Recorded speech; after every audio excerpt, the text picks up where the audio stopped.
Alors là, c'est coup de cœur, hein. C'est mon club fétiche, hein. Vincennes en ancienne, un des clubs les plus sympathiques de France. Et on a avec nous son président, Michel Romanet. Michel, merci de nous recevoir, tout d'abord. Et vous êtes au volant d'un engin assez extraordinaire. Ça, c'est vous qui allez nous raconter cette histoire. Alors oui, engin assez extraordinaire parce qu'il a une histoire. Nous avons de très bonnes relations avec Marcel Campion étant le propriétaire de la Grande Roue. Et Marcel m'a dit, écoute, j'ai un camion, un Luc Court, que je ne connaissais pas, c'est l'ancêtre de Berlier. Et ben, je lui ai dit, écoute, banco, on le met sur le salon Rétromobile. Et il m'a dit, bah ouais, pas de problème. Donc il l'a fait un tout petit peu repeindre, il l'a mis dans un bel état pour que le public puisse l'apprécier. Et voilà pourquoi on a un Luc Court 1903, ancêtre de Berlier. J'ai toute la documentation, effectivement, les licences ont été revendues à Berlier et ensuite Berlier a eu une existence et Luc Court, les camions Luc Court n'ont pas duré très longtemps. Mais 1903, beau camion, et en fait il y avait des roues à bandage. Mais roues à bandage en 2015, ça le fait pas bien. Donc il vaut mieux avoir des roues avec des pneus, c'est quand même plus agréable pour pas. Mais il tourne.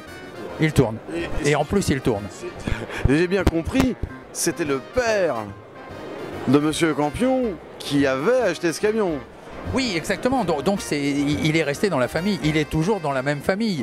Et Marcel m'a dit qu'il a servi pendant la guerre de 14-18 à transporter des troupes. Donc il a une véritable histoire. Et puis il y a encore du cuivre. Il y a encore des manettes un peu bizarres aujourd'hui. Peut-être pas forcément facile à conduire. Mais ça fait partie des belles pièces puisque la France est quand même le berceau de l'automobile.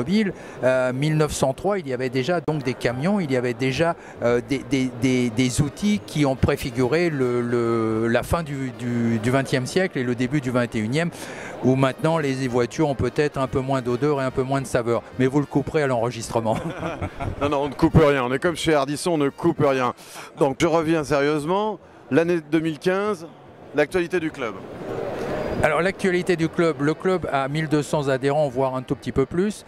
Comme d'habitude, nous avons nos 2 traversées de Paris, une hivernale qui s'est déroulée le 11 janvier avec les événements que l'on connaît, qui s'est déroulée dans une grande dignité, dans un grand respect des 17 personnes assassinées. Et puis celle du 2 août qui sera plus joyeuse, qui sera avec un grand soleil, qui sera avec un pique-nique aux terrasses de l'Observatoire. Et entre-temps, un certain nombre de manifestations caritatives, puisque je crois que nous qui avons eu un petit peu de chance, il faut redistribuer, il faut partager avec des enfants handicapés, il faut partager avec l'éradication de la polio dans le monde, avec le Téléthon. Ça, c'est un peu notre mission. Et d'ailleurs, les propriétaires se prêtent volontiers leur temps, leur bonne humeur, leur plein d'essence pour redistribuer les richesses que l'on a eues. Et puis des villes qui nous demandent pour faire animer des manifestations, le rallye d'automne qui est la visite d'un château et 80 km dans la région parisienne, Air sans frontières, une petite balade de 4 ou 5 jours qui sera dans les Alpes cette année. Le programme est bien rempli puisqu'il y a 24 manifestations réparties entre le 1er janvier et le 31 décembre. Et nous n'oublions pas évidemment chaque premier dimanche de chaque mois sur l'esplanade de Vincennes. Absolument, ça c'est la base de l'association. Les premières réunions se sont déroulées sur l'esplanade et ça fait 26 ans que ça dure, où nous sommes toujours sur l'esplanade avec les autorisations en bonne et due forme et pour le plus grand plaisir des touristes, des badauds et bien sûr des collectionneurs. Merci Michel, merci de votre accueil et on sera avec vous pour la prochaine traversée, il n'y a pas de problème. Mais on espère bien que vous serez avec nous pour la prochaine traversée. Plus on est de fous, plus on s'amuse, plus il y a d'images, plus on est heureux. Je crois qu'il faut montrer que nous sommes joyeux, que nous sommes contents et que le public nous adore.